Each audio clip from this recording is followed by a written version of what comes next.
بسم اللہ الرحمن الرحیم ربی اشرح لی صدری ویسر لی امری واحلل عقدۃ من لسانی یفقہوا قولی ربی زدنی علما اللہم فقہنی فی الدین۔ چلیں جی، آج ہم سورہ المائدہ کی آیہ نمبر 41 کرتے ہیں۔ اس میں اللہ تعالیٰ کیا کہہ رہے ہیں؟ اے پیغمبر حضور صلی اللہ علیہ وسلم سے کہا جا رہا ہے جو لوگ کفر میں جلدی کرتے ہیں، کچھ تو ان میں سے ہیں جو منہ سے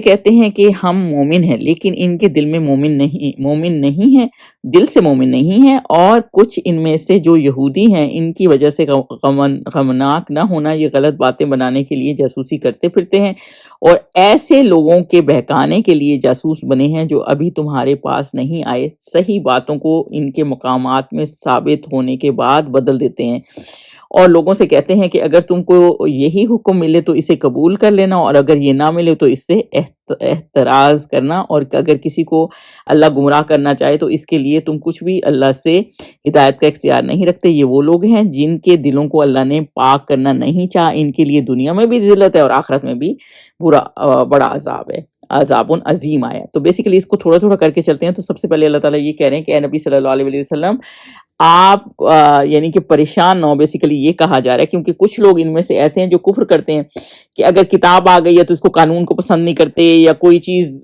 مطلب ان کو پسند نہیں آتی، اور منہ پہ کہہ دیتے ہیں کہ ہم تو جو ہیں اسلام کو مانتے ہیں، اور اندر سے اپنی خواہشات کو پریورٹی دیتے ہیں۔ تو ایسے لوگ جو ہیں نا ان کے لیے غمگین نہ ہو، کیونکہ دیکھیں اس مدینہ میں کون تھے؟ مدینہ میں منافقین بھی تھے اور یہود بھی تھے، جن کا مشن کیا تھا؟ مشن صرف ان کا دین کو خراب کرنا تھا۔ یہود کا تو یہ معاملہ تھا کہ وہ بھی کانٹریکٹ کرتے تھے ساتھ ہیں اور پیچھے سے سازشیں کرتے تھے، لیکن منافقین کا کیا معاملہ تھا؟ وہ ان کے بارے میں یہ ہے جیسے کہ وہ منہ پہ تو کہتے تھے کہ ہم مسلمان ہیں، اور لیکن ان کے دل میں ایمان نہیں تھا، اور منہ پہ دعوے کرتے تھے کہ اعتبار ان کا بیٹھ جائے، اور پیچھے جا کے ایسی ایکٹیویٹیز میں حصہ لیتے تھے کہ جو ہے پتہ چلے کہ وہ مسلمانوں کے اگینسٹ ہیں، ان کی ہار سے خوش ہو رہے ہیں تاکہ مسلمانوں کو کہیں فائدہ نہ پہنچ جائے۔ اور یہودی بھی ایسے تھے کہ آگے سے تو جڑے رہتے تھے اور پیچھے سے جا کے کانٹریکٹ توڑ دیتے تھے اور چاہتے تھے کہ مسلمانوں کا نقصان ہو۔ اور جو یہودی عالم تھے وہ خود کو کہتے تھے کہ وہ سچے ہیں، اور جب لوگ ان سے آ کے پوچھتے تھے کہ یہ حضور صلی اللہ علیہ وسلم سچے نبی ہیں تو وہ کہتے تھے کہ نہیں یہ سچے نبی نہیں ہیں۔ اور یہ کیونکہ وہاں تو یہ تھا نا کہ عالم نے جو بتا دیا، ان کے اسکالرز ربائز نے جو بتا دیا اسی پہ لوگ عمل کرتے تھے، خود تو پڑھتے نہیں تھے کتابوں میں، اور ویسے ہی انہوں نے چینجز کی ہوئی تھی، تو وہ یہ کہہ کے ان کو وہ کرتے تھے، اور تحقیق کے بغیر لوگ ان کو فالو کرنے لگ جاتے تھے۔ تو اس طرح سے اللہ تعالیٰ یہ کہہ رہے ہیں کہ جو لوگ کفر کرتے ہیں اور منہ پہ کہتے ہیں مسلمان لیکن ان کے دل میں مسلمان نہیں ہوتے، اور جو یہودی ہیں ان کا تو کام ہے غلط باتیں پھیلانا، اور یہی والی مسئلہ ہے نا، بہت سی بدعات جو پھیلی ہوئی ہوتی ہیں، اگر ہم آج کے دور کے دیکھ لیں تو وہ سمجھتے ہیں کہ اس سے فائدے ہو رہے ہوتے ہیں، اور جھوٹی باتیں، جو چیز بھی حضور صلی اللہ علیہ وسلم اور اللہ سے ظاہر نہیں ہے نا تو اس کو فالو کرنا، آپ نے سمجھے دین کو نقصان نہیں پہنچا دیا، ایک چیز آپ ایڈ کر رہے ہیں غلط طریقے سے نا، تو وہ صحیح نہیں ہے۔ تو اور منافقوں کا بھی یہی کام تھا کہ بات کو موڑ کے کہیں سے کہیں پہنچا دی۔ اور دوسرا یہ کہ جب وہ مجلسوں میں بیٹھتے تھے، اور کیونکہ یہودی علماء خود تو نہیں آتے تھے، تو جو منافق ان سے بات مسلمانوں سے سنتے تھے اور پھر ان کے ساتھ جا کے ان کو جاسوس ہوتے تھے، وہ ان کے کچھ یہودی ایسے ہوتے تھے کہ جو جاسوس ہوتے تھے، مسلمان بن کے آ جاتے تھے لیکن ان کو پتا ہوتا تھا وہ ہیں یہودی، صبح کو مسلمانوں میں جاتے تھے اور باہر جا کے شام کو کہتے تھے جی ہم واپس کرسچینٹی میں جا رہے ہیں کیونکہ اس مذہب میں کچھ نہیں رکھا، ان میں تو کوئی بات صحیح نہیں ہے، صرف لوگوں کا دل خراب کرنے کے لیے کہ اچھا وہ لوگ سمجھتے تھے کہ یہ اتنے بڑے عالم ہیں، ان کو یہ امپریس نہیں کر رہا، یہ تو نا وہ یہ ان کا تھا کہ دین کو خراب کرنا۔ اور منافقوں کا بھی یہی کام تھا کہ وہ ملے ان لوگوں کے ساتھ رہتے تھے۔ تو یہی والا مسئلہ ہے نا کہ یہ جو ہے اللہ تعالیٰ ان کو وہ کر رہے ہیں کہ یہ ان کی خصلت میں ہے کہ یہ چینج کر دیتے ہیں ہر چیز کو۔ اور یہودیوں کا کام کیا تھا؟ انہوں نے اپنے بھی جو ہے نا اپنے تو لفظ بھی چینج کر دیے تورات میں۔ اب قرآن کے لفظ تو چینج نہیں ہو سکتے، لیکن جو معنی ہوتے ہیں، معنی ایک لفظی تعریف ہوتی ہے، ایک معنوی تعریف ہوتی ہے۔ اب قرآن کی لفظی تعریف نہیں ہو سکتی، لیکن جو تورات ہے اس کی انہوں نے لفظی تعریف بھی کی ہوئی ہے، معنوی تعریف بھی کی ہوئی ہے۔ تو اب انہوں نے کیا کیا ہوا کہ اس کو قرآن کی معنوی تعریف کر دی، یعنی تفسیری اس کی لفظ الٹے سیدھے کر دیتے ہیں اور اس طرح ایک بیان کرتے ہیں، لفظ نہیں بدل سکتے، سوری، جو اس کی تفسیر ہے اس کو اس طرح بیان کرتے ہیں جیسے اس کا یہ کیسے اور وہ کیسے، اور لوگوں میں ڈاؤٹس کریٹ کرتے ہیں۔ اور اسی لیے بہت اسکالرس کو بھی بہت سمجھ کے سننا چاہیے، کیونکہ کچھ اسکالرس صاف قرآن میں جو چیزیں حرام ہوتی ہیں ان کو بھی اس طرح پیش کر رہے ہوتے ہیں کہ جیسے کوئی حلال ہیں، جیسے سود کو کوئی کہہ دے گا حلال ہے، حالانکہ بالکل حلال نہیں ہے۔ باقاعدہ قرآن میں آیتیں آئی ہوئی ہیں کہ نبی رسول اور اللہ سے جنگ ہے، تو مطلب یہ واقعی حرام ہے۔ تو اگر کوئی اس طرح بیان کر دیتا ہے تو سمجھ لیں کہ وہ اسکالر ٹھیک نہیں ہے. تو یہ اس طرح کر کے نا ان کو تفسیر میں بدل دیتے ہیں. تو اور اللہ تعالیٰ یہ بتا رہے ہیں کہ اس میں اللہ تعالیٰ یہ بتا رہے ہیں کہ یہ غلط باتیں بتاتے ہیں, جیسے جاسوسی کرتے ہیں اور صحیح بات کو بھی توڑ موڑ دیتے ہیں, اور کیونکہ انہوں نے اپنی تورات کے ساتھ بھی یہی کیا ہے. اور اس میں یہ بھی ایک اس کی وہ بھی تھا, جیسے بنو نذیر ایک بہت اسٹرانگ قبیلہ تھا. تھوڑی سی اس کی شان نزول کا اس طرح سے ہے کہ جیسے قصاص جو ہے نا, کچھ چیزیں ایسی تھیں جو دوسری تورات کی شریعت میں بھی وہی تھی, قرآن میں بھی یہی تھی, جیسے قصاص ان میں سے ایک ہے. اب دو قبیلے جو بنو نذیر اور بنو قریظہ تھے نا, تو یہ ایک بہت اسٹرانگ قبیلے تھے. ان میں سے بنو نذیر تو اسٹرانگ تھا, بنو قریظہ جو اتنا اسٹرانگ نہیں تھا, لیکن یہ تھے ایک دوسروں کے دشمن. تو انہوں نے اس طرح کی رائٹس لیے ہوئے تھے کہ جیسے جو اسٹرانگ قبیلہ تھا نا, انہوں نے یہ کہا ہوا تھا کہ اگر ہمارا بندہ مارا گیا نا تو ہم تمہارا ایک تو اس سے زیادہ بندے ماریں گے, ایک یہ, دوسرا یہ کہ ہم خون بہا نہیں دیں گے, اور اگر ہماری عورت کو مارو گے تو تمہارے مرد قتل کریں گے. تو اگر ایک مرد ہمارا مارو گے تو ہم تمہارے 2 مرد ماریں گے. تو مطلب اس طرح انہوں نے کیا ہوتا ہے. جبکہ اگر تمہارا بنو قریظہ کا مارا گیا تو پھر وہ یہ کہ جیسے ہم قصاص میں 70 کھجوریں دیں گے مگر اور ہمارا بندہ تم نہیں مارو گے, اور اس طرح کا حساب کر دیا. تو اس طرح انہوں نے یہ کیا ہوا تھا. لیکن جب آپ صلی اللہ علیہ وسلم اپنا دین لائے تھے نا, یہ اسلام سے پہلے کی بات ہے, تو بنو قریظہ تو کیونکہ ویک تھے, لیکن وہ یہ چاہتے نہیں تھے, کیونکہ یہ انصاف نہیں تھا نا کہ آپ ان کا تو اس طرح بدلہ لے رہے ہیں اور خود آپ مطلب اپنا کہہ رہے ہیں کہ ہمارا تم اس طرح بندہ نہیں مار سکتے, کیونکہ وہ اسٹرانگ تھے. اس وقت یہ ہوتا تھا نا, جو جتنا اسٹرانگ ہوتا تھا وہ اپنا روب جما لیتا تھا, اپنا ہی لا بنا لیتا تھا. تو پھر ان کا کوئی بندہ مرا تو انہوں نے کہا کہ نہیں, اب ہم اس طرح نہیں کریں گے, اب یہ نہیں ہو سکتا, تو جی ہم اس چیز کو اب قبول نہیں کریں گے. تو ایک یہ معاملہ تھا. تو اس پہ پھر کیونکہ اسلامک لا اس طرح آ گیا تھا نا کہ اب اس طرح نہیں ہوگا. اور جیسے اس طرح بالکل اس زنا کا بھی جیسے واقعہ ہے, تو وہ بالکل 2 امیر گھرانے کے لوگ تھے, تو انہوں نے اس طرح کیا تھا. تو اب یہ امیروں کا معاملہ ہو تو پھر تو یہ سزا ہی نہیں دیتے تھے, لیکن اس کی سزا تورات میں بھی رجم اور اسی طرح سے جیسے قرآن میں ہے. تو جب ان کے حضور صلی اللہ علیہ وسلم سنسار کر کے قتل کرو نا, تو انہوں نے کہا, تو انہوں نے ماننے سے انکار کر دیا. تو یہی والا مسئلہ تھا نا کہ پھر وہ اپنی مرضی کے روب جمانا چاہتے تھے. تو اللہ تعالیٰ نے فرمایا کہ جس کو اللہ آزمائش میں ڈال دینا تو اللہ تعالیٰ کی مرضی ہے کہ اللہ تعالیٰ کس کو آزمائش میں ڈالتا ہے, اور جس کو گمراہ کر دے تو وہ کبھی ہدایت میں آ نہیں سکتا, جس کو اللہ تعالیٰ ہدایت نہ دینا چاہے. اس کا یہ مطلب نہیں ہے کہ اللہ تعالیٰ ہی گمراہ کرنا چاہتا ہے, یعنی جو بندہ گمراہی میں پڑا ہوتا ہے نا اور بالکل ہدایت مانگتا ہی نہیں ہے, تو پھر اللہ تعالیٰ اس کو چھوڑ دیتا ہے کہ اسی میں ہی پڑے رہو, یعنی پھر اللہ تعالیٰ کی مدد نہیں آتی. بیسیکلی ہدایت تو اللہ تعالیٰ کی مدد ہے نا, جو آپ کو انسان کو ملتی ہے, اور وہ جو ہے اس سے وہ کرتا ہے, اپنے آپ کو سیدھی راہ میں لے جاتا ہے. اور اللہ نے ہی پاک کرنا ہوتا ہے نا, اور اللہ ہی اگر پاک نہیں کرنا چاہتا تو پھر آپ کیسے ہوں گے. اور اگر آپ خود نہیں اپنے آپ کو ایفرٹ کرتے, بیسیکلی ایفرٹس کی بات ہے, اگر آپ خود ایفرٹ نہیں کرتے اور حق کے راستے پہ آنا نہیں چاہتے اور حق کو ماننا نہیں چاہتے, تو اللہ تعالیٰ بھی, آپ گناہ میں ڈوبنا چاہتے تو اللہ تعالیٰ بھی پھر آپ کو چھوڑ دیتا ہے کہ گناہوں میں پڑے رہو. تو ان کے لیے اللہ تعالیٰ یہ فرما رہے ہیں کہ دنیا میں بھی یہ جو ہے نا فی الدنیا خزی ولہم فی الآخرۃ عذاب عظیم, یعنی دنیا میں بھی رسوائی ہے. یعنی کہ اب بعد میں یہ یہودیوں کے قبیلوں کا کیا ہوا, جب وہ ضلع وطن ہو گئے ختم, ان کے پاس کوئی وہی نہیں تھا, خیبر میں جا بسے, تو خیبر بھی مسلمانوں نے فتح کر لیا, اور منافق بھی رسوا ہو گئے. بعد میں لوگوں کو پتہ بھی چل گیا تھا کہ یہ منافق ہیں, تو جہاں جاتے تھے پہچانے جاتے تھے. اور آخرت میں بھی شدید عذاب ہے. تو جو بندہ بھی حق سے ہٹ جاتا ہے نا, اس کے لیے شدید عذاب ہوتا ہے. آیا نمبر 42 پہ چلیں جی.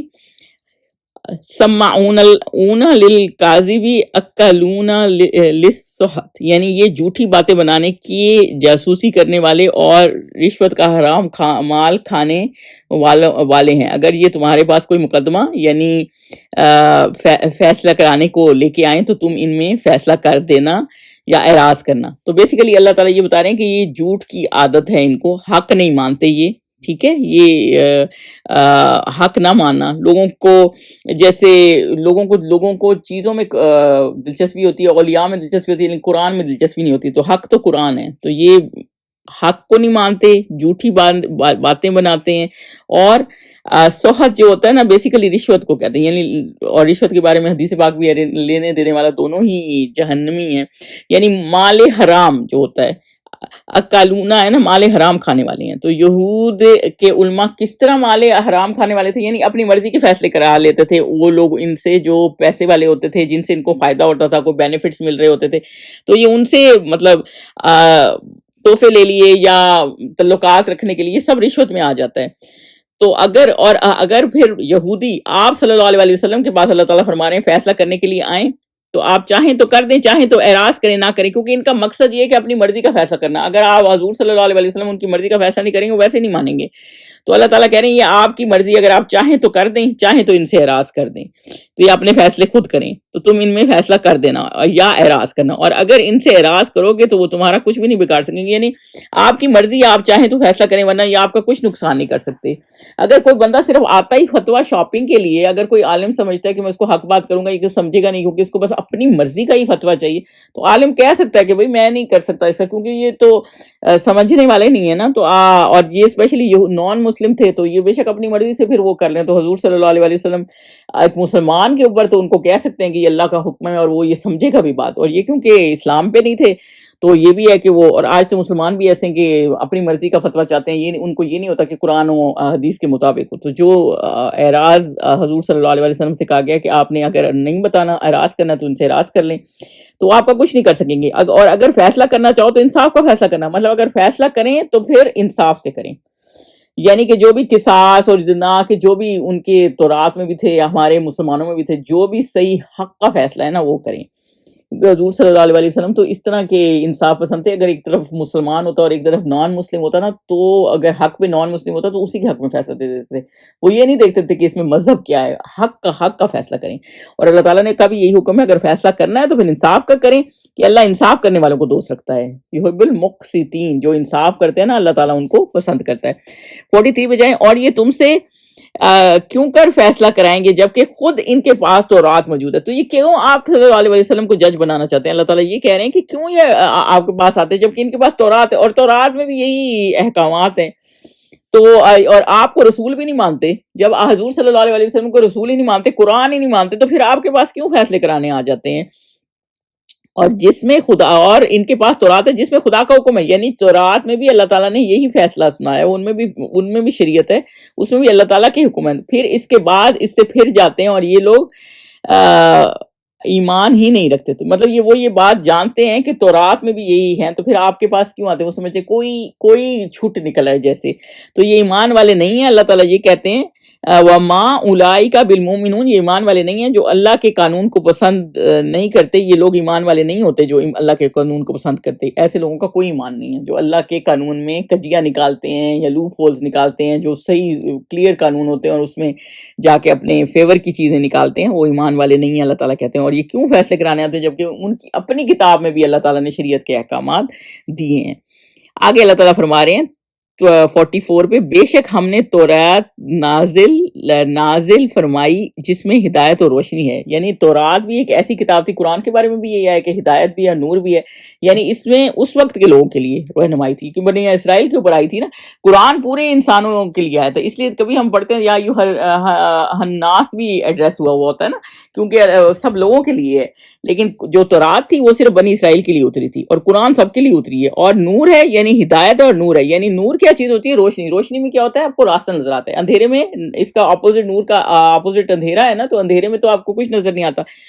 تو اللہ تعالیٰ یہ فرما رہے ہیں کہ ہدم و نور، یعنی کہ اس میں ہدایت ہے اور اس میں نور ہے، یعنی روشنی ہے، راستہ ہے، یعنی راستہ دکھایا گیا ہے. اور اس میں کیا ہے؟ اسی کے مطابق انبیاء جو اللہ کے فرمانبردار تھے یہودیوں کو حکم دیتے رہے. تو جو اس تورات جب آئی تھی، سوچیں کتنے انبیاء آئے جو اسی تورات کو، حضرت موسیٰ اور حضرت عیسیٰ کے درمیان تو یہی کتاب تھی نا. تو جو اس میں آئے سارے انبیاء اسی کے مطابق فیصلے سناتے تھے. جو یہودی تھے ان تو، اور جو اس سے پہلے حضرت موسوی اس پہ ریلیجن پہ تھے، تو وہ سارے اس کے حساب سے ہی کرتے تھے. اور انبیاء ان کو یہیں سے اللہ کے حکم کے مطابق بتاتے تھے کہ کیسے کرنا ہے. تو جو نبی ہوتے ہیں نا، وہ اللہ کا حکم جو اس وقت آیا ہوتا ہے، شریعت ہوتی ہے، وہی ہوتی ہے، اسی کے حساب سے بتا رہے ہوتے ہیں. اور وہ تورات میں سارے وہی تھے. اور مطابق انبیاء جو فرمانبردار تھے یہودیوں کو حکم دیتے رہے ہیں. اور ان کے جو احبار ہیں، ربانیون اور والاحبار، جو ربانیون ہوتے ہیں نا، وہ یہ ہوتے ہیں جو ان کے اللہ والے، یعنی علم میں بے شک بہت نہیں ہے لیکن عبادت گزار لوگ زیادہ ہوتے ہیں. احبار وہ ہوتے ہیں جو عالم ہوتے ہیں، میں بھی اتنے عبادت گزار نہ ہوں لیکن ان کے عالم، یعنی کہ جن کو علم بہت زیادہ ہوتا ہے. تو وہ جو ہیں علماء اور ان کے مشائخ جو ربانیون ہیں، اللہ والے لوگ ہیں بھی، کیونکہ وہ کتاب اللہ کے نگہبان مقرر کیے گئے تھے. جو ان کے عالم ہوتے ہیں وہ جب وہ بھی کتاب کے نگہبان ہی ہوتے ہیں نا، کہ اس کا سارا پیغام آگے پہنچائے، اور اس پر گواہ تھے. یعنی کہ انہیں پتا تھا کہ یہ اللہ کی کتاب کے نگران بھی بنے ہوئے تھے اور اس کی حفاظت کے اور گواہ تھے. یعنی کہ اس کو جب کوئی اس کتاب کو اللہ تعالیٰ دیتا ہے، اور جب اللہ تعالیٰ کوئی عالم ہوتے ہیں وہ اس بات پہ وٹنس ہوتے ہیں کہ وہ اسی کو آگے ایسے میسج کو پہنچائیں جیسے اللہ کا کلام ہے. یہ ایک امانت ہوتی ہے، اور اس کو حفاظت سے پہنچائیں. یعنی اس میں کوئی چینجز نہ ہوں، یہ حفاظت کرنی ہوتی ہے نا، کہ اس کو ویسے کے ویسے پہنچائیں جیسے کہ اللہ تعالیٰ نے اس کو پہنچایا ہے، جیسے اللہ تعالیٰ نے کہا ہے نا، ویسے کے ویسے لوگوں کو پہنچائیں. اور وہ اس پر گواہ تھے. اور تو تم لوگوں سے مت ڈرنا اور مجھے سے ڈرنا. یعنی کہ یہ نہیں کہ لوگوں کے مطابق آپ نے وہ بتا دینا ہے کہ جیسے لوگوں کو چاہیے ویسے دیں. اللہ سے ڈریں. یہ کیا کرتے تھے؟ یہ لوگوں سے ڈر کے، یہودی امیر لوگ آئے تو ان سے فائدے کے لیے ان کے ڈر سے وہ پیغامات چیز میں رد و بدل کر لیتے تھے. تو اللہ تعالیٰ کہتے ہیں یہ کتاب پہ جب آپ گواہ اللہ تعالیٰ نے بنایا ہوتا ہے نا، تو پھر لوگوں سے نہیں ڈرنا، پھر اس کو ویسے کے ویسے بتانا ہے، عمل بھی ویسے کرنا ہے اور زبان میں بھی ویسے ہی بتانا ہے کہ جیسے اب جیسے ہمارے پاس قرآن آیا ہے، تو ہمیں اگر کوئی اللہ تعالیٰ کے احکامات پتہ چلتے ہیں نا، ہم نے ویسے کے ویسے بتانے. ہم یہ نہیں کر سکتے کہ لوگوں کے ڈر سے کہ یہ لاز نہ بتائیں کہ ان کو اچھے نہیں لگیں گے، یا یہ اس کو وہ نہیں کریں گے. یہ تو فالو سب نے کرنے ہی ہے. تو اللہ تعالیٰ یہ کہہ رہے ہیں کہ اللہ سے ڈرو، لوگوں سے مت ڈرو. کیونکہ اللہ سے ڈرو کہ اللہ کی کتاب کو فالو کریں گے نا، تو اللہ سے ڈریں. لوگوں سے ڈرنے سے تو کوئی فائدہ نہیں ہوگا. لوگ تو حق بات کبھی سننا نہیں چاہتے ہوتے، نہ مانتے ہیں. تو اصل چیز تو یہ کہ اللہ تعالیٰ نے آپ کو یہ پیغام پہنچانے کے لیے ایک ذمہ داری دی ہے نا، تو آپ اس کی گواہ ہیں. تو اس کو حفاظت سے، یعنی جیسے اللہ کا پیغام ہے ویسے ہی آگے پہنچائیں. اور میری آیتوں کے بدلے سے قیمت نہ لینا، اور جو اللہ کے نازل فرمائے ہوئے احکامات کے مطابق حکم نہ دے تو ایسے ہی لوگ کافر ہیں. یعنی کہ اللہ تعالیٰ یہ کہہ رہے ہیں کہ میری آیتیں تھوڑی قیمت پر مت بیچنا. یعنی دنیا کے فائدے کے لیے. تھوڑی قیمت کیا ہے؟ دنیا کا فائدہ. یعنی کوئی آپ کو بینیفٹ دے دے تو اس کو توڑ موڑ کے بیان کر دیں، جیسے کہ یہ یہود کا کام تھا. تو یہ یا اس کو آپ کو کیونکہ آپ کے دوست بیٹھے ہیں اور ان کو یہ بات اچھی نہیں لگی تو اس کو دوسری طرح بیان کر دیں، یا اللہ کا حق کہیں نافرمانبرداری ہو رہی ہے، آپ جانتے ہیں اور آپ منع نہیں کر رہے. تو یہ والا مسئلہ ہے نا کہ دنیا کے فائدے کے لیے اللہ تعالیٰ کہہ رہے ہیں اس کو بدل نہ دینا. یعنی اگر کہیں بدعتیں ہو رہی ہیں تو آپ اس کو ایڈریس نہیں کریں کہ لوگ ناراض نہیں ہو جائیں گے، لوگ ناراض نہ ہو جائیں، تو آپ بیٹھے رہتے ہیں. تو یہ والی ساری بات نا اللہ تعالیٰ یہ بتا رہے ہیں کہ ایسے نہ کرنا. اور جو اللہ کے مطابق فیصلہ نہیں کرتا نا کتاب کے مطابق، یہ لوگ ایسے ہیں جن کو کیا کہا گیا ہے؟ فاولائک هم الکافرون. یعنی کافر ہیں، یعنی عملی کفر کیا نا انہوں نے، کیونکہ اللہ کی حکمت کا انکار کیا، اپنی مرضی چلا دی. جو اللہ تعالیٰ نے بتایا وہ ویسے نہیں کیا. آپ دیکھیں آج کتنے ملک ہیں کوئی سزائیں اسلام کے مطابق نہیں ہے. جب آپ ایک مسلمان ملکوں کی بات کریں، جو مسلمان ملک ہوتے ہیں، تو پھر آپ نے اللہ کا ہی نظام نافذ کرنا ہوتا ہے نا. تبھی تو اتنی خواری چل رہی ہے مسلمانوں میں، کیونکہ اللہ کا نظام انہوں نے نہیں کیا، اس لیے کوئی سیفٹی نہیں، کوئی پروٹیکشن نہیں. جب اللہ کے قانون کے مطابق کام ہوتا ہے نا تو پھر وہ سیفٹی بھی ہوتی ہے لوگوں میں، لوگوں کو پتہ بھی ہوتا ہے کہ یہ سزائیں امپلیمنٹ ہوں گی، تو پھر وہ چیز نہیں ہوتی. تو یہی، اور جیسا جیسا اللہ تعالیٰ کے احکامات ہیں نا ویسے ہی پہنچانا ہے. تو بیسیکلی اس آیت کی مطلب یہی کہ اللہ تعالیٰ یہ فرما رہے ہیں کہ وہ بھی ہدایت النور تھا جو تورات تھی، اور اس میں بھی احکامات تھے، اور وہ ان کے جو عالم تھے جن کو یہ نبی سمجھا گئے تھے، ساری کتابیں بتا گئے تھے، اور وہ بھی اس چیز کے نگہبان تھے کہ اس کو ایسے کے ایسے پہنچاتے. اور جو اللہ کا پیغام صحیح نہیں پہنچاتا سمجھیں کہ اس نے کفر کیا، یعنی کہ وہ کفر کے مطابق ہے، عملی کفر ہے. آگے اللہ تعالیٰ کیا بتا رہے ہیں آیت نمبر 45 پہ؟ اور ہم نے ان لوگوں کے لیے تورات میں یہ حکم لکھ دیا تھا کہ جان کے بدلے جان، اور آنکھ کے بدلے آنکھ، اور ناک کے بدلے ناک، اور کان کے بدلے کان، اور دانت کے بدلے دانت، اور سب زخموں کا اسی طرح بدلہ ہے، لیکن جو شخص بدلہ معاف کر دے وہ اس کے لیے کفارہ ہوگا. تو بیسیکلی اللہ تعالیٰ اس میں یہ کہہ رہے ہیں کہ ہم نے تورات میں یہی لکھا ہوا تھا کہ جان کے بدلے جان، اور آنکھ کے بدلے آنکھ، ناک کے بدلے آنکھ. سارا مطلب یہ بالکل انصاف تھا، جیسے قرآن میں بھی ایسے ہی ہے. یعنی اور جو یہ لکھا ہوا ہے نا سب زخموں کا بدلہ، یعنی جتنا جس نے اگر کسی کی ٹانگ میں کٹ ڈالا ہے تو اتنا ہی اس میں بھی کٹ ڈالے گا نا، اسی ٹانگ میں جس میں اس نے ڈالا ہے. تو مطلب بالکل ویسے ہی. تو اور ہمارے بھی بعض اس کے شریعت کے احکامات ان کے مطابق بالکل سیم ہیں قرآن میں بھی. تو اللہ تعالیٰ یہ کہہ رہے ہیں مگر جو معاف کر دے، اگر کوئی جو معاف کر دے تو شخص بدلہ معاف کر دے، وہ اس کے لیے کفارہ کیا ہوگا؟ یعنی جس نے معاف کر دیا وہ کفارہ اس کے گناہوں کا ہوگا، یعنی کہ اگر میرے ساتھ کسی نے زیادتی کیا تو اور میں معاف کر دیتی ہوں تو میرے گناہوں کا کفارہ ہوگا۔ تو اگر کوئی بندہ یہ سوچتا ہے کہ اگر معافی اگلے کو معاف کر دیا، دیکھیں اللہ تعالیٰ نے معافی کو کتنا وہ کیا ہے کہ اللہ تعالیٰ ہی اس کو ریوارڈ کریں کہ آپ نے کسی کو معاف کر دیا، تو اللہ تعالیٰ جو ہے نا اس کے گناہ دھل جائیں گے۔ تو کوئی اس لیے وہ کسی چیز کو معاف کر دیتا ہے نا، ایک صحابی تھے کہ ان کا کسی نے نا دانت توڑ دیا، تو انہوں نے کہا کہ میں تو اس کا بدلہ دوں، دوسرے کا دانت توڑوں گا۔ تو حضرت امیر معاویہ تھے شاید یا کوئی اور تھے جو انہوں نے بتایا، اور یہ پھر آیت بتائی کہ جو معاف کر دے اللہ تعالیٰ وہ اس کے گناہوں کے لیے کفارہ بن جائے گا۔ تو انہوں نے کہا چلو میں معاف کر دیتا ہوں، تو میرا تو مطلب میرے گناہ دھل جائیں گے، تو یہ بات بہت بڑی ہے، تو یہ اس وجہ سے انہوں نے معاف کر دیا تھا۔ تو یہ اللہ تعالیٰ یہ کہہ رہے ہیں کہ وہ ان کے لیے گناہ کفارہ بن جائے گا، اور جو اللہ کے نازل فرمائے ہوئے احکام کے مطابق حکم نہ دے تو وہ ایسے ہی ہے، ایسے ہی لوگ بے انصاف ہیں۔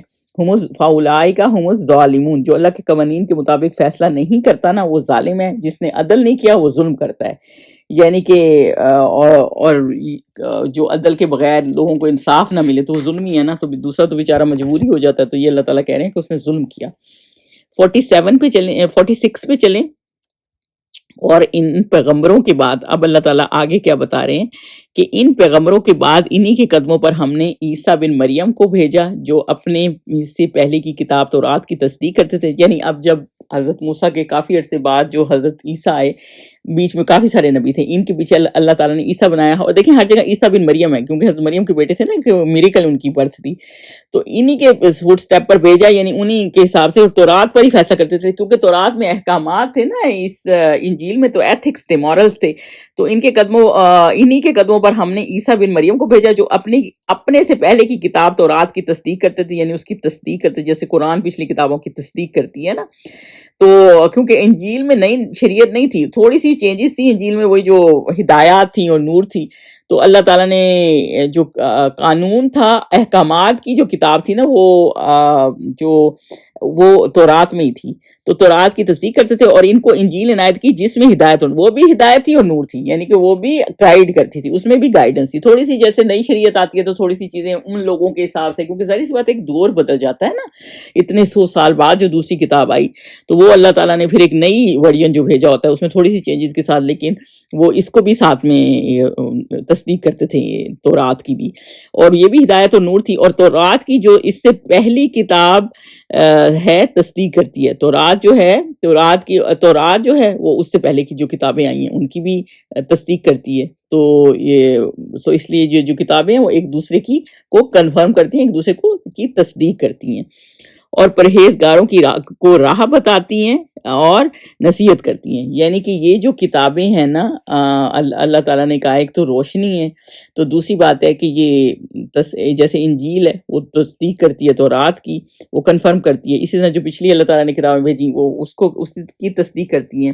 اور انجیل میں ہدایت اور نصیحت ہے، اور جو دل میں اتر جاتی ہے، یعنی حضرت عیسیٰ جو واعظ دیتے تھے، جو نصیحت کرتے تھے نا، نیو ٹیسٹیمنٹ جس میں ہوتا ہے کہ حضرت عیسیٰ بھی کہ جی نیو ٹیسٹیمنٹ میں حضرت عیسیٰ کے بہت سارے واعظ ہیں، تو وہ یعنی آپ کو نصیحت بھی کرتے ہیں، اور ان کے لیے ہے جو متقی ہیں، یعنی جو لوگ اللہ پہ بھروسہ کرتے ہیں، ٹرسٹ کرتے ہیں، اللہ کو مانتے ہیں نا، تو جو انہی کے لیے، اور اللہ سے ڈرتے ہیں، انہی کے لیے تقویٰ ہے، تو یہ انہی پہ اثر کرتی ہے جو وہی نصیحت پکڑتے ہیں اور ہدایت پکڑتے ہیں، جو لوگ متقی ہیں، یعنی جو اپنی زندگی بدلنا چاہتے ہیں اور کتاب کے مطابق اس کو چلانا چاہتے ہیں۔ 47 پہ چلیں، اور اہل انجیل کو چاہیے کہ جو ہے کام اللہ نے اس میں نازل فرمائے ہیں اس کے مطابق حکم دیا کریں۔ یعنی اللہ تعالیٰ یہ کہہ رہے ہیں جو انجیل والے ہیں، جیسے اب حضرت عیسیٰ کا ٹائم جس طرح آ گیا تھا، حضرت عیسیٰ کے لوگ تھے نا جن کو انجیل آئی تھی، ان کو چاہیے کہ وہ اپنی شریعت کا جو فیصلے ہیں وہ اپنی کتاب کے مطابق فرمائیں، کیونکہ اس میں تورات کے کو بھی فالو کرتے تھے نا،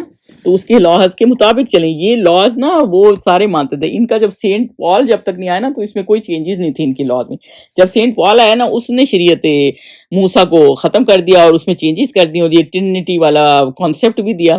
تو اللہ تعالیٰ یہ کہہ رہے ہیں کہ فیصلے کتاب کے مطابق کریں نا، جو اور آج کی لیٹسٹ کتاب کیا ہے، قرآن ہے، تو اب ہم نے کیا کرنا ہے، قرآن کے مطابق فیصلے کرنے ہیں۔ تو یہ بہرحال ان کے لیے اللہ تعالیٰ نے یہ فرمایا ہے کہ جو اہل انجیل ہیں ان کو چاہیے کہ جو احکام اللہ نے اس پر نازل فرمائے ہیں اس کے مطابق حکم دیا کریں، اور جو اللہ کے نازل کیے ہوئے احکام کے مطابق حکم نہ دے، جو اللہ کی کتاب کے مطابق فیصلے نہ کرے، تو ایسے لوگ الفاسقون ہے یعنی نافرمانبردار ہیں جو اس کو امپلیمنٹ نہیں کرتے. تو یہ جو بھی اللہ کا قانون ہوتا ہے، جیسے اب اس آیت کو اب ہم اپنے اوپر رکھیں تو جو قرآن ہے اس کے مطابق ہم نے جو احکامات ہیں اس کے مطابق ہم نے فیصلے کرنے، جو نہیں کریں گے وہ فاسق ہوں گے، یعنی کہ وہ ڈس اوبیڈینٹ ہوں گے. 48 پہ چلیں. اور اے پیغمبر ہم نے تم پر سچی کتاب نازل کی ہے جو اپنے سے پہلی کتابوں کی تصدیق کرتی ہے. اب حضور صلی اللہ علیہ وسلم سے کو کہا جا رہا ہے کہ کتاب آپ پر جو نازل ہوئی ہے وہ پہلی کتابوں کی بھی تصدیق کرتی ہے، یعنی تورات، انجیل، جو بھی کتابیں اللہ تعالیٰ نے بھیجی ہیں. اور وہ کتاب کون سی نازل کی ہے؟ وہ قرآن ہے جو پہلی کتابوں کی تصدیق کرتی ہے، اور ان سب پر شامل ہے تو جو حکم اللہ نے نازل فرمایا اس کے مطابق ان کا فیصلہ کرنا. تو یہ کنفرم بھی کرتی ہے پچھلی کتابوں کو جتنی گزری ہے، اور ان کی حفاظت کرتی ہے، اور اس پر جو بھی پچھلی کتابیں آئی ہیں جو کیونکہ جن میں جو چینجز ہیں وہ نہیں، جو چینج نہیں ہوئی ان چیزوں کی تصدیق کرتی ہے. اور اللہ تعالیٰ یہ کہہ رہے ہیں کہ ان کے مطابق آپ نے فیصلہ کرنا ہے، اور حق جو تمہارے پاس آ چکا ہے اور اس کو چھوڑ کر ان کی خواہشوں کی پیروی نہ کرنا. یعنی کہ یہ نہیں کہ جو حاکم کہتا ہے اسی کے ساتھ، جو بھی بندہ جس سے آپ نے فیور لینی ہے آپ اس کے مطابق کریں. تو ان سے کہا جا رہا ہے فیصلہ کریں نبی صلی اللہ علیہ وسلم ان کے ساتھ قرآن کے مطابق، اور نہ کسی کی خواہشات کے مطابق. یعنی کہ کسی جیسے امیر آدمی کی عورت نے چوری کر دی تھی تو بہت لوگ کہنے لگے کہ ان کو سزا نہ دے، تو حضور صلی اللہ علیہ وسلم نے کہا کہ میری اپنی بیٹی ہوتی نا تب بھی میں یہی کرتا. تو یہ حضور صلی اللہ علیہ وسلم کو کہا گیا کہ کسی کی اس میں نہ دیا کر، فیصلے نہیں کرنے کسی کے فیور میں. اور یہود کے علماء کہنے لگے ہم مسلمان ہوتے ہوں گے، سب مسلمان ہوں گے، شرط یہ ہے کہ ایک مقدمہ جو ہمارا ہے نا آپ اس میں ہمارے حق میں فیصلہ دے دیں. تو ان کا اللہ کا حکم اس پہ یہ جس طرح آیت میں ہے نا کہ نہیں آپ کسی کی خواہشوں کی پیروی نہیں کر سکتے، تو اللہ نے کہا نہیں، فیصلہ وہی ہوگا جو عدل پہ ہے. تو جتنی بھی امتیں آئی ہیں وہ فیصلہ وہی کریں گی. اور حضور صلی اللہ علیہ وسلم نے اسی لیے کہا تھا کہ پہلی امتیں جو ہے نا اسی لیے تو برباد ہو گئی تھی کہ امیر کے لیے قانون اور تھا، غریب کے لیے قانون اور تھا. تو یہ کسی کی خواہش پہ فیصلے نہیں ہوں گے. تو اس میں جو یہ آ گیا ہے نا شریعتم و منہاجن، یعنی کہ شریعہ راستہ، یعنی جیسے پورا سیدھا راستہ جیسے رولز کے مطابق ہے، اور منہاج دیا یعنی طریقہ دیا. منہاج ایک طریقہ ہوتا ہے، طریقہ دیا کہ کیسے اس پہ چلنا ہے، یعنی احکامات پہ کیسے کرنا ہے، اس طریقے کے مطابق ہی اس کے اوپر فیصلے کرنا ہے. یعنی اور آگے کیا ہے، آگے اللہ تعالیٰ یہ فرما رہے ہیں پیروی نہ کرنا، اور ہم نے تم میں سے ہر ایک فرقے کے لیے ایک دستور اور طریقہ مقرر کیا، اور اگر اللہ چاہتا تو سب کو ایک ہی شریعت پر کر دیتا. یعنی اگر اللہ چاہتا تو ایک امت کر دیتا سب کو. تو اللہ تعالیٰ نے ایک طریقے پہ حضور صلی اللہ علیہ وسلم کو بھیجا ہے نا، ایک قرآن ایک طریقے سے آیا تو اسی کو آپ نے فالو کرنا ہے. اللہ چاہتا تو سب کو ایک شریعت دے دیتا، کیونکہ اللہ آزماتا ہے نا، تو اس لیے اللہ تعالیٰ نے ایسے نہیں کیا. مگر جو حکم اس نے تم کو دیے ہیں ان میں وہ تمہاری آزمائش کرنا چاہتا ہے، کیونکہ اللہ تعالیٰ آزماتا ہے نا، اس لیے ڈفرینٹ شریعت آئی ہے، ڈفرینٹ لاز آئے ہیں، وہ ہمارے لوگوں کے مطابق آئے، کیونکہ اب دور جس طرح سے اس طرح سے قرآن آیا اور اللہ تعالیٰ نے اس طرح سے دیا ہے کہ اب اس کے مطابق کریں. اور اللہ تعالیٰ آزماتا ہے اس لیے ڈفرینٹ دور کے لوگوں کو ڈفرینٹ طریقے سے. اب دیکھیں قوم لوط ہے یا قوم شعیب تھی تو ان کا پرابلمز اور تھے نا، ان کا وہ مسئلہ تھا تو اس پہ فوکس زیادہ تھا. اب جو لوگوں کے اوورآل ہر طرح کے مسئلے ہیں تو قرآن میں ہر طرح کی چیز میں فوکس ہے. تو یہ اللہ تعالیٰ نے نا اس طرح سے احکامات اتارے ہیں. تو تمہاری آزمائش کرنی تھی، اب اللہ تعالیٰ نے آزمائش کرنا چاہتے تھے. سو نیک کاموں میں جلدی کرو. اللہ تعالیٰ کہہ رہے ہیں نیک کاموں میں جلدی کرو، تم سب کو اللہ کی طرف لوٹ کر جانا ہے، اور پھر جن باتوں میں تم کو اختلاف تھا وہ تم کو بتا دے گا. تو اللہ تعالیٰ یہ کہہ رہے ہیں کہ جیسے ہر چیز نیک کاموں میں جلدی کرو، کیونکہ نیکیوں میں آگے دوڑ لگاؤ، آگے بڑھو، اور اللہ تعالیٰ کی طرف سب نے واپس لوٹ کے جانا ہے، اور جو اختلاف ہے نا وہ اللہ تعالیٰ بتا دے گا. اور ان کے زمانے میں دیکھیں اب ہم نے اپنی شریعت کو فالو کرنا ہے نا، جو یہ آیا نا اس میں کہ شریعت کے مطابق کریں، تو شریعت کے مطابق اب جیسے ان میں بھی نماز روزہ تھی لیکن ڈفرینٹ طریقے سے تھی، ہماری ڈفرینٹ ہے، تو ہم نے اپنے اس کے مطابق کرنی ہے نا. حضرت آدم کے زمانے میں بھی قرآن لوح محفوظ میں تھا، لیکن اس وقت قرآن اللہ تعالیٰ نے ان کو لوگ اس طرح نہیں تھے کہ اللہ تعالیٰ ان کو قرآن دیتا اور وہ اس پہ عمل کرتے. تو اللہ تعالیٰ نے یہ قرآن ہماری اس کے لیے حضور صلی اللہ علیہ وسلم کی امت کے لیے رکھا ہوا تھا، تو ان کے لیے ڈفرینٹ تھا، ہمارے لیے ڈفرینٹ تھا. تو جو اللہ تعالیٰ نے ان کو ہمیں شریعت دی ہے ہم نے اس کے مطابق اس پہ عمل کرنا ہے، اور اس کے مطابق ہی اپنے آپ کو پوری طرح اللہ تعالیٰ کی اطاعت کرنی ہے، اور اس کے مطابق ہی فیصلے کرنے ہیں. 50 پہ چلیں.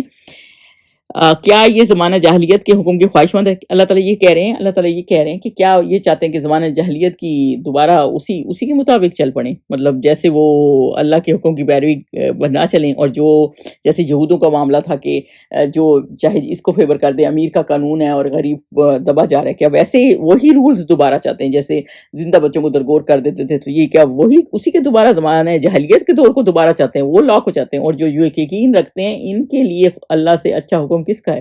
یعنی اللہ کا حکم فیصلے سب سے بہترین ہے، سب کے لیے انصاف ہے، سب کے لیے ایک ہر کسی کو، عورت کو اللہ تعالیٰ نے کتنے لاز دیے ہیں، اور ہر چیز کا اللہ تعالیٰ نے ہر بندے کا خیال رکھا ہے، تو وہ اور آپ کو فتنوں سے بچایا ہے، تو اللہ تعالیٰ نے محرم نہ محرم رشتے ہر چیز کا طریقہ دیا ہے۔ تو جو اللہ تعالیٰ کے حکم کو ناپسند کرتے ہیں وہ یہ سوچیں کہ اللہ کے حکم سے بہتر کس کا حکم ہوتا ہے؟ تو اللہ تعالیٰ یہ بتا رہے ہیں کہ یہ چاہتے ہیں کہ پرانا وہی مصیبتوں والے معاملات جو زمانہ جاہلیت کے دور کے تھے، کہ جیسے غلاموں والے دور تھے، لوگوں پہ ٹارچر کرتے تھے، اس طرح کا معاملہ تھا، تو کیا یہ وہی دوبارہ کرنا چاہتے ہیں؟ اللہ تعالیٰ چاہتے ہیں کہ یہ وہی دور دوبارہ چاہتے ہیں۔ تو اللہ تعالیٰ چاہتے ہیں جو یقین رکھتا ہے نا اسلام پہ، قرآن پہ، تو ان کے لیے اللہ سے بہتر حکم کسی کا نہیں، کیونکہ اللہ کے حکم میں ہی سب سے زیادہ انصاف ہے، اور اللہ ہی سب سے زیادہ عدل والا ہے۔ اسی لیے اللہ تعالیٰ کے جو نام حکیم، علیم، یہ نام جو صفات ہیں اللہ تعالیٰ کی یوز ہوئی ہیں، کیونکہ اللہ سے زیادہ علیم کوئی بھی نہیں ہے۔ آیا نمبر 49 میں بھی اللہ تعالیٰ نے یہ کہا ہے کہ اور ہم پھر تاکید کرتے ہیں کہ جو حکم اللہ نے نازل فرمائے اسی کے مطابق ان میں فیصلے کرنا، یہ اللہ تعالیٰ نے بتایا کہ اس کے مطابق فیصلے کرنا، اور ان کی خواہشوں کی پیروی نہ کرنا، یعنی کہ ان کی نہیں کرنی، اور ان سے بچتے رہنا کہ کسی حکم سے جو اللہ نے تم پر نازل فرمایا یہ کہیں تم کو بہکا نہ دیں، اگر یہ نہ مانیں تو جان لو کہ اللہ چاہتا ہے کہ ان کے بعض گناہوں کے سبب ان کی مصیبت نازل کرے، یعنی کہ اگر منہ موڑ دیں تو اللہ کے حکم کے مطابق نہیں چلتے، ان کے گناہوں کی وجہ سے ان پہ مصیبت ڈالی جائے گی، یعنی مصیبتوں کے دروازے کھل جائیں گے، تو سزا دنیا میں مل جاتی ہے اور آخرت میں بھی، اور اکثر لوگ تو نافرمان ہیں، یعنی اکثر لوگ ان میں سے فاسقون ہیں۔ اور اللہ تعالیٰ یہ سوال کر رہے ہیں کہ کیا یہ چاہتے ہیں کہ زمانے جاہلیت کے فاصلے کر دیں؟ دیکھیں، ایک شیطان کا راستہ ہوتا ہے اور ایک اللہ کا راستہ ہوتا ہے، تو یہ کیا چاہتے ہیں؟ شیطان کا راستہ یہ اس زمانہ جاہلیت کا راستہ تھا جس میں لباس کا، محرم نہ محرم کا، رشتوں کا کوئی تقدس نہیں تھا، اور ایک اللہ کا راستہ جس میں ہر چیز کا تقدس ہے۔ تو اللہ تعالیٰ یہ کہہ رہے ہیں کہ اللہ سے بڑھ کر، اور ایک سوال یہ کیا، اور اللہ تعالیٰ دوسرا سوال یہ کیا، یہ کیا جاہلیت کا کرتے ہیں، اور دوسرا سوال اللہ تعالیٰ نے کیا کیا کہ اللہ سے بڑھ کر بھی کسی کا حکم اچھا ہو سکتا ہے، کسی کا فیصلہ اچھا ہو سکتا ہے۔ تو اور لوگ جیسے ڈیفرنٹ تہوار مناتے تھے، یہودیوں کے یہ تہوار وہ تہوار، اللہ حضور صلی اللہ علیہ وسلم آئے تو مسلمانوں کے صرف 2 ہی تہوار تھے، وہ عیدوں کے تھے، تو اس سے مشکلوں سے آسان کیا نا اللہ تعالیٰ نے، تو ہر چیز سے اللہ تعالیٰ نے آسان کیا، کیونکہ اس طرح تو بہت فرقوں میں بڑھ جاتے ہیں، ان کا یہ تہوار، ان کا یہ تہوار، بس ساری مسلم امہ کے اللہ تعالیٰ نے 2 تہوار کر دیے۔ تو یہی والی بات ہے کہ اللہ تعالیٰ کے حکم سے بہتر کسی کا حکم نہیں ہے۔ تو چلیں جی، آج کی آیات ہیں، پھر انشاءاللہ ہم نیکسٹ ٹائم کریں گے۔